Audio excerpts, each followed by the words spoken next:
Tonight on the Whistleblowers, a bizarre claim, a political firestorm, and a history lesson most people have never heard. Conservative commentator Candace Owens says the French government is actively trying to assassinate her and that Israel is helping. Sounds insane, right? Except maybe it's not as insane as it looks. Tonight we're going to separate what's nonsense from what is historically possible. I'm John Kiriakou, and this is the Whistleblowers.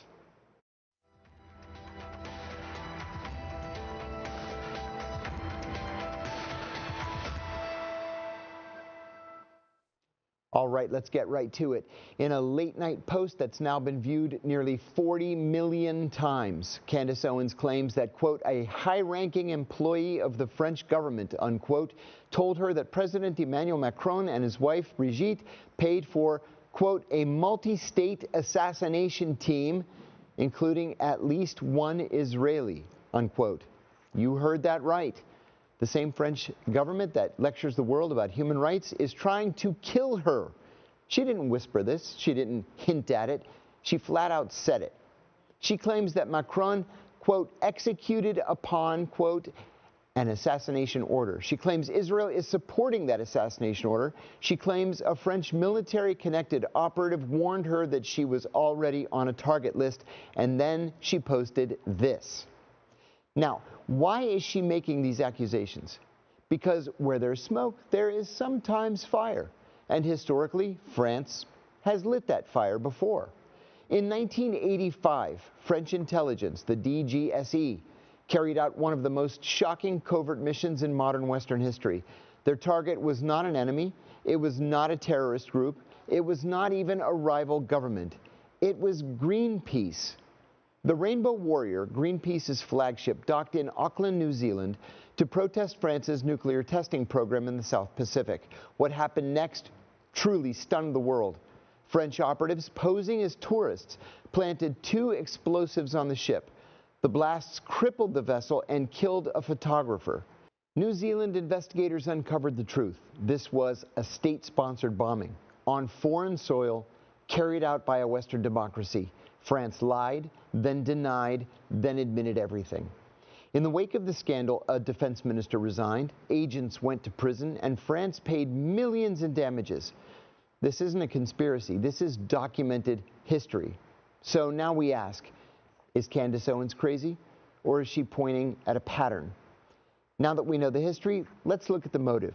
Owens has been in a very public war with Emmanuel and Brigitte Macron. She spent a year accusing the French First Lady of secretly being born a male. She even launched a viral series humiliating the couple worldwide. The Macrons filed a defamation lawsuit against her in the United States. Macron privately pressed Donald Trump to silence her, and Trump himself called Owens and told her to stop. This is not a small feud. This is geopolitical embarrassment. And now Candace claims a French official warned her that the Macrons greenlit her elimination using operatives with ties to the French Foreign Legion. For context, the Legion is infamous for being a sanctuary for ex-special forces, former intelligence officers, criminals escaping prosecution, veterans from other countries needing new identities. They're trained, deniable, and disposable, perfect for a black operation. You see, this isn't conspiracy, this is tradecraft 101. Now let's address the elephant in the room. Candace Owens is polarizing. She's controversial. But here's the uncomfortable truth. People like her have been killed for far less. Journalists, activists, investigators, people who humiliate world leaders on the global stage. And when she says, look what happened to Charlie Kirk, whether you believe her or not, she's pointing to a rising fear that political violence is becoming normalized and outsourced. Her claim, Charlie stayed quiet to protect donors and was eliminated. So is Candace Owens next? History tells us this: when powerful governments feel humiliated, they act. And France has acted before. Joining me now to break this all down is George Szamuely. George is the co-founder and co-host of The Gaggle. George, good to see you again. Thanks for joining us. Be with you again, John. George, let's start with the big question. Given France's history, especially the Rainbow Warrior bombing, Is it unreasonable to think the French state could target a political opponent abroad today, or is Candace Owens' claim still just too far a leap? Well, I think it is quite conceivable that France would carry out assassinations. Yeah, it did this with a Rainbow Warrior, and it's it's quite ruthless in the way it carries on its affairs. I'm not entirely sure that they would go out of their way to assassinate Candace Owens. And while it's true that the stories that she has published about the Macrons, and not only about the allegations that she's given oxygen to, that Brigitte was born a male, she's made other claims about criminal connections and so on. And while it's certainly embarrassing for the Macrons, the real question is that does she have the kind of respect and stature that would justify an assassination, which is a high-risk endeavor? So that's where I have my doubts that France would really do this. The lawsuit is a very interesting one, and that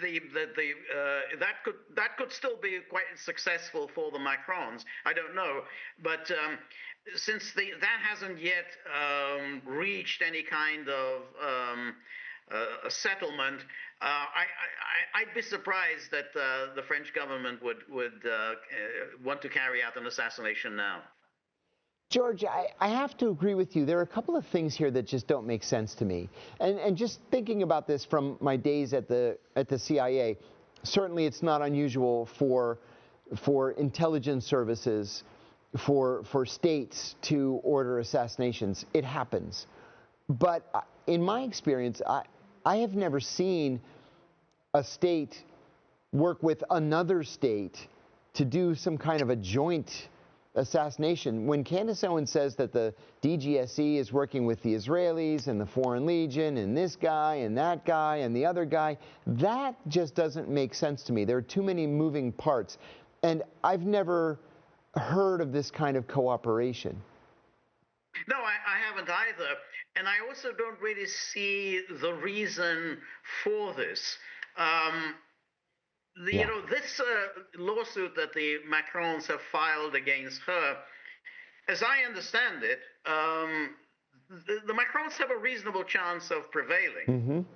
And if they do prevail, then the consequences could be quite serious for her, because there'll be huge financial penalties that's going to hit her and hit her husband.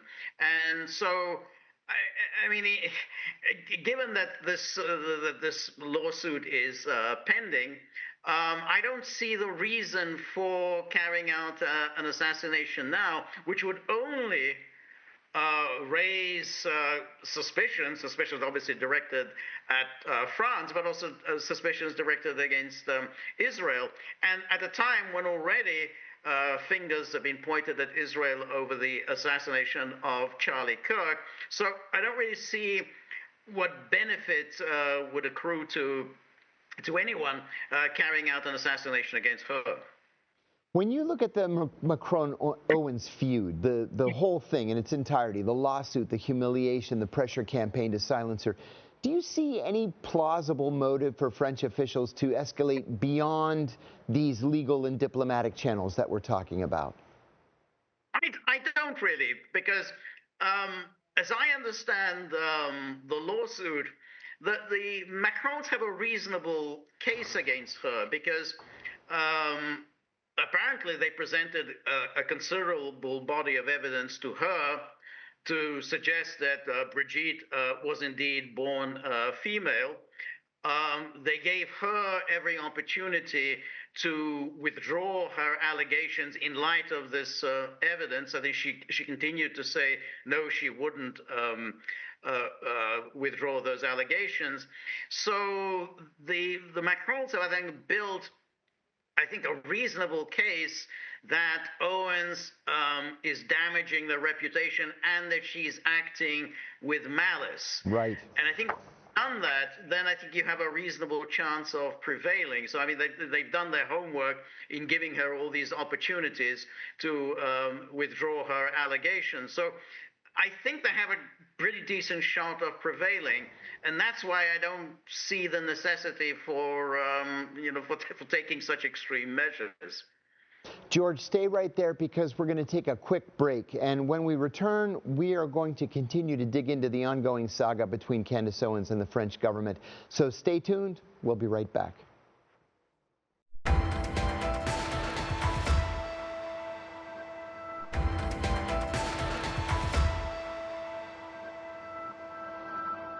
Welcome back to the Whistleblowers. I'm John Kiriakou. We're speaking with George Szamuely. He's the co-founder and co-host of The Gaggle. George, thanks again for being with us. George, Candace Owens also suggests that Charlie Kirk was eliminated for staying quiet. So leaving aside the specifics, are we entering a moment where political violence, especially outsourced political violence, could become normalized in Western democracies? Do you see that as a possibility? Yeah, I do actually. I think this is largely becoming the norm in Western countries, and obviously it's a result of the political polarization, and I think it's a result of the extreme feelings that generated by the presence of Donald Trump, and somehow all rational reflection is going by the wayside, and people are increasingly coming to think that, well, the only way out is through assassination.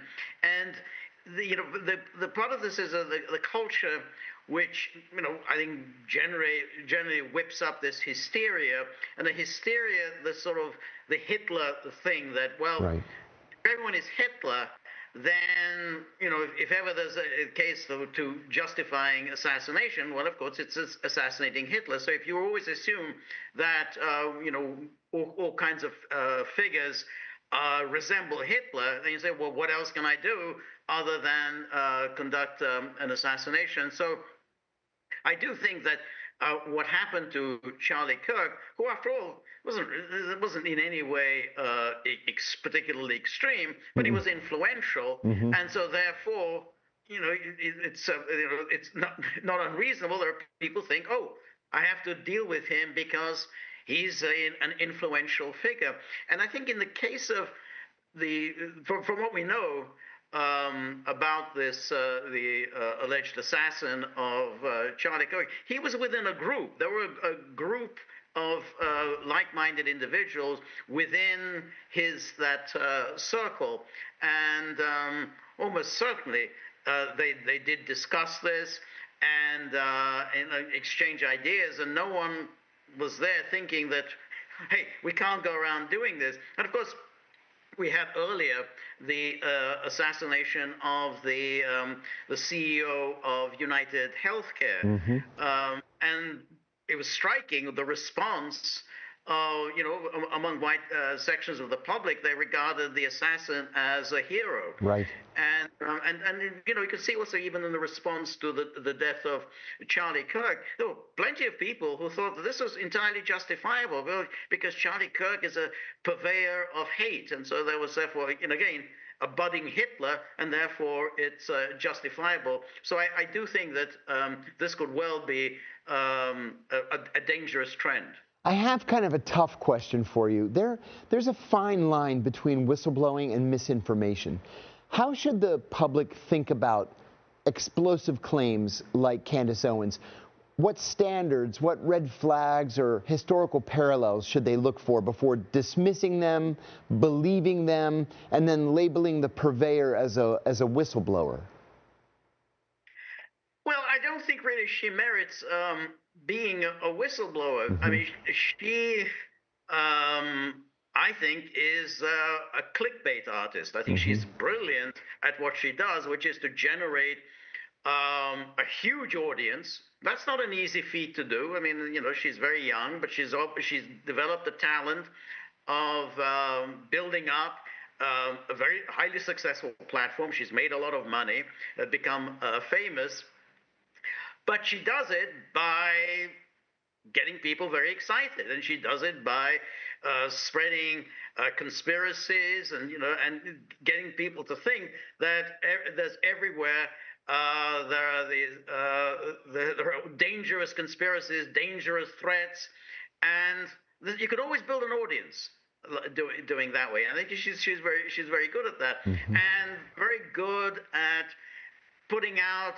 allegations and then promising that next time she will present the evidence. And then, of course, the evidence doesn't come, but nonetheless, the audience is hooked.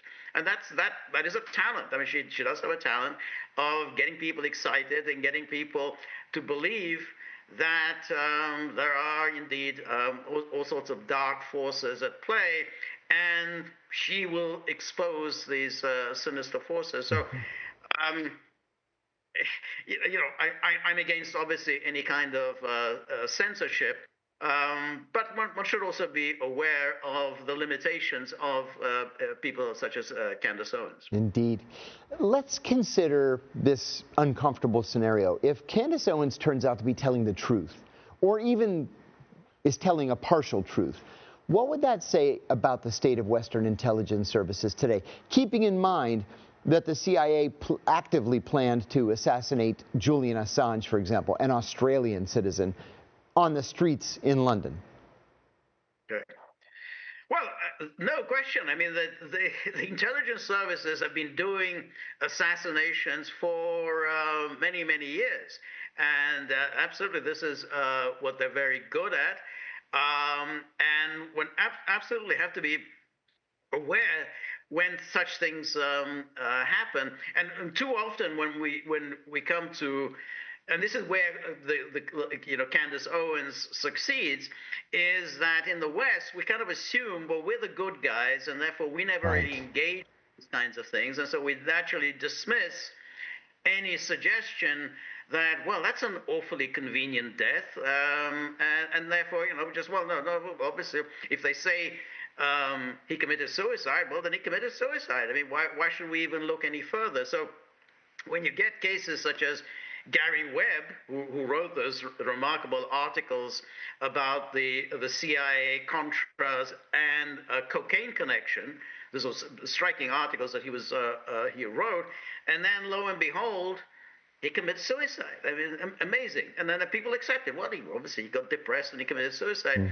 I remember the author of the book, a biography of George W. Bush, who also made these allegations about Bush, and that he had been caught with cocaine, and somehow his father intervened and the cocaine charges were dismissed. He too committed suicide. So there, obviously we don't know the truth of that, but it is remarkable how we always dismiss these stories where I think there's a very plausible case that there was more to it than that, while we always believe it about others. So if somebody dies in Russia, you say, well, obviously that was the Russian intelligence services. It just stands to reason. He died, supposedly he fell out of the window. Obviously the Russians were behind it. But we don't use that same critical faculties when it comes to our side. So, all that is just to say that no question, the intelligence services do this kind of thing, and I think Julian Assange is very fortunate, I think, to be alive. I mean, I think that there's no doubt that they wanted him gone. He did indeed pose a very serious threat, and he's fortunate to be alive. So I think there are some conspiracies that are true, but that doesn't mean that all conspiracies are true, and that's why I remain somewhat skeptical about Candace Owens' claims. Yeah, I have to admit that I do too. George, we only have about a minute left. I want to ask you very quickly, where do you see this civil suit going? This was filed by the Macrons against Candace Owens in the state of Delaware, oddly enough, but they want her to cease and desist, and they say that she has defamed Brigitte Macron one too many times. Where do you think it goes? I tend to think that the Macrons will prevail. I think that they've built up a solid case against her, because I think they've shown that, well, we passed on photographs to her, photographs of Brigitte as a mother with her daughters, and then we have the testimony of her daughter, and we've given her every opportunity to withdraw her claims, and she has not done so. So, yes, there's the First Amendment, of course, in the United States, but you don't have a right to defame. And if you can show that, I've gone out of my way to demonstrate the falsity of your allegations, and you've still refused to withdraw your allegations, and I think you've got a reasonable case of showing you are acting with malice. You're seeking to defame someone and maliciously, and therefore you're not interested in truth. So I think that they have a decent shot at prevailing. And of course, they're doing it as private citizens. They're not doing it as part of the French government. So That's right. If you were the French government, then you think, well, that probably wouldn't succeed. But they're doing it as private citizens. George Szamuely, thank you so much for joining us. Appreciate your insights. This isn't about Candace Owens, not really anyway. It's about what powerful governments do when they feel embarrassed or exposed. France has gone dark before. The Rainbow Warrior proved that. So when someone makes an accusation like this, you don't have to believe every single detail, but you also shouldn't dismiss it outright. Because in the world of intelligence and state power, impossible has a way of becoming absolutely true. That's our show for tonight. Please subscribe to my Substack at John Kiriakou. Stay informed, and as always, keep asking those hard questions. I'm John Kiriakou, and thanks again for watching The Whistleblowers.